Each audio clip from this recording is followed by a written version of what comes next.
जय श्री गणेश। नमस्कार, मैं आचार्य संजय द्विवेदी। मेरे समस्त प्रबुद्ध दर्शकों का मेरे चैनल पर हार्दिक स्वागत है। प्रिय दर्शकों, आज मैं युवराज बुध के राशि परिवर्तन प्रभाव को लेकर आपके सम्मुख उपस्थित हूँ। 19 जुलाई को युवराज बुध अपनी राशि का परिवर्तन करेंगे तथा वर्तमान चंद्रमा की राशि को छोड़कर अपने मित्र नवग्रहों में राजा सूर्यदेव की राशि में प्रवेश करेंगे। अब क्योंकि ये एक सकारात्मक परिवर्तन है, जब बुध राहु के प्रभाव से मुक्त भी हो जाएंगे, जड़ दोष से मुक्त होकर अपने मित्र की राशि में अत्यंत प्रबल अवस्था में आने वाले, तो अपने समस्त कारक भावों को ये प्रबल करने वाले हैं, जिससे समस्त राशि के जातकों को विशेष प्रभाव मिले। प्रिय दर्शकों, नवग्रहों में बुध ही एकमात्र ऐसे ग्रह हैं जो अपना संपूर्ण प्रभाव तत्काल प्रदान कर देते हैं, चाहे वो सकारात्मक परिणाम हो अथवा वो नकारात्मक परिणाम हो। क्विक रिस्पॉन्स प्लैनेट बुध है तथा सर्वाधिक महत्वपूर्ण भी है, क्योंकि इस संपूर्ण जगत में बुध के बिना कोई कार्यकर्तृत्व संभव ही नहीं। चाहे वो ज्ञान से संबंधित कार्य हो, शिक्षा से संबंधित कार्य हो, कला जगत का कार्य हो, लेखन का कार्य हो, स्टैटिस्टिक्स अकाउंटिंग का कार्य हो, गणनाओं से संबंधित जहाँ पर भी कोई कार्य है, मैथ से कैलकुलेशन से संबंधित जहाँ पर भी कार्य है वहाँ पर बुध हैं।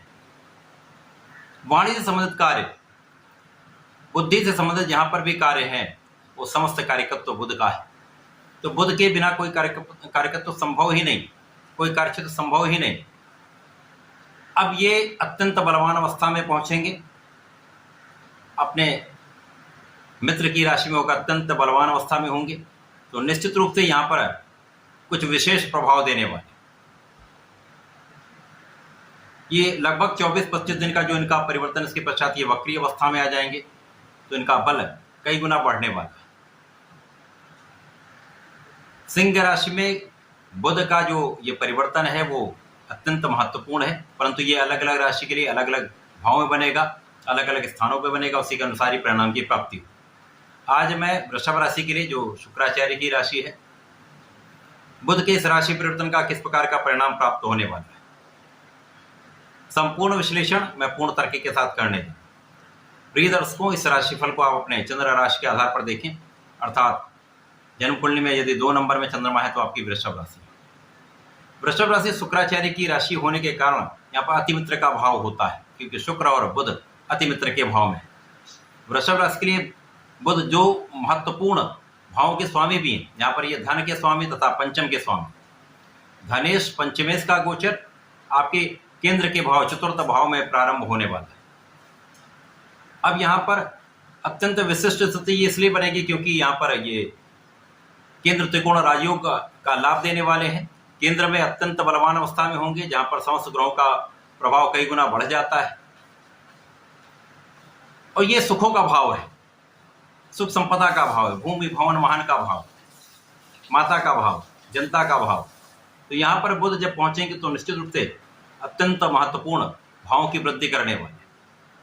चतुर्थ भाव आपका अत्यंत प्रबल होगा, जैसा मैंने कहा, जो इनके कार्यकर्तृत्व के भाव में प्रबलता है, तो यहाँ पर आपके सुख संपत्ति, ऐश्वर्य वैभव का भाव अत्यंत प्रबल हो जाएगा। धन संपदा बढ़ेगी, ऐश्वर्य वैभव आपका बढ़ेगा, लोगों का सहयोग प्राप्त होगा।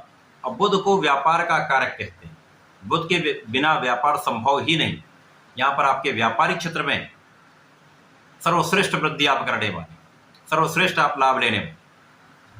अब बुध जब चतुर्थ भाव में होंगे तो यहाँ पर इनकी सीधी दृष्टि का प्रभाव, बुध की एक ही दृष्टि जो सीधी सप्तम भाव में होती है, सीधे 180 डिग्री पर ये देखेंगे, तो कार्य क्षेत्र को देखेंगे तो आपका कार्य क्षेत्र अत्यंत विशिष्ट हो जाए। कार्य क्षेत्र में आप बहुत कैलकुलेटिव होंगे, आपकी गणनाएं सटीक रहने वाली, आपकी बुद्धि का बल अत्यंत श्रेष्ठ रहने वाला है, क्योंकि यहाँ पर ये राहु के प्रभाव से मुक्त है, अत्यंत प्रभावी है। तो बुद्धि का बल श्रेष्ठ होगा, ज्ञान भी आपका श्रेष्ठ होगा, साथ ही साथ आपका व्यापारिक क्षेत्र हो, चाहे नौकरी का क्षेत्र हो, चाहे वो प्रोफेशन हो, चाहे वाणिज्य संबंधित कार्य हो, सब में आपको सफलता 100% मिलेगी। तो यहाँ पर निश्चित रूप से आप अपने कार्य क्षेत्र में सफल भी रहने वाले हैं, विशेष लाभ लेने वाले हैं। पद की प्राप्ति भी हो सकती है, क्योंकि जिस भाव में ये गोचर कर रहे हैं उस भाव के स्वामी सूर्यदेव की स्थिति अत्यंत प्रबल है। ये अपने मित्र की राशि में होकर भाग्य को बढ़ा रहे हैं, तो यहाँ पर भाग्य का संपूर्ण साथ आपको मिलेगा। कार्य क्षेत्र में आप अत्यंत बलवान रहने वाले हैं, परिश्रम भी आपका श्रेष्ठ रहेगा, भाग्य का साथ भी मिलेगा, सक्सेस 100% मिलेगा।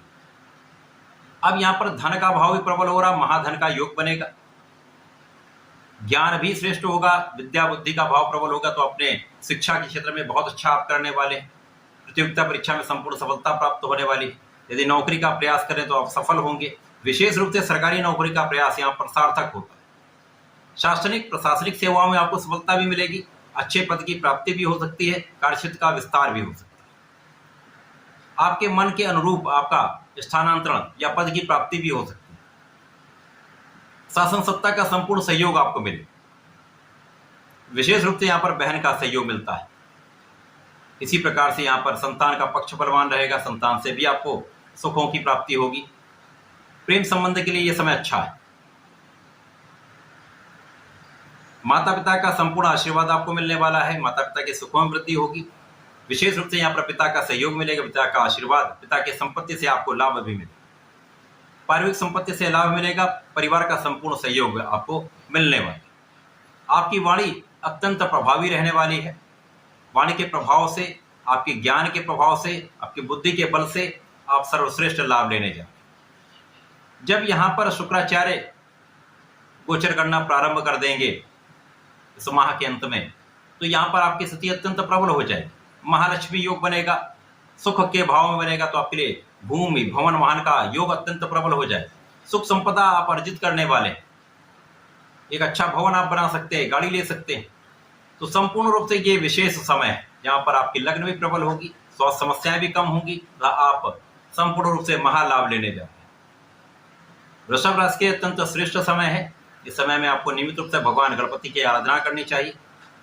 केवल ओम गंग गणपतये नमः का जप भी प्रतिदिन एक माला का कर लेते हैं तो इस समय का सर्वश्रेष्ठ लाभ आप ले पाएंगे, क्योंकि ये एक ऐसा मंत्र है जो सर्वश्रेष्ठ लाभ देता है। आपके मन को एकाग्र करता है, आपकी बुद्धि के बल को श्रेष्ठ करता है तथा आपके ज्ञान को प्रबल करके सर्वश्रेष्ठ लाभ देता है।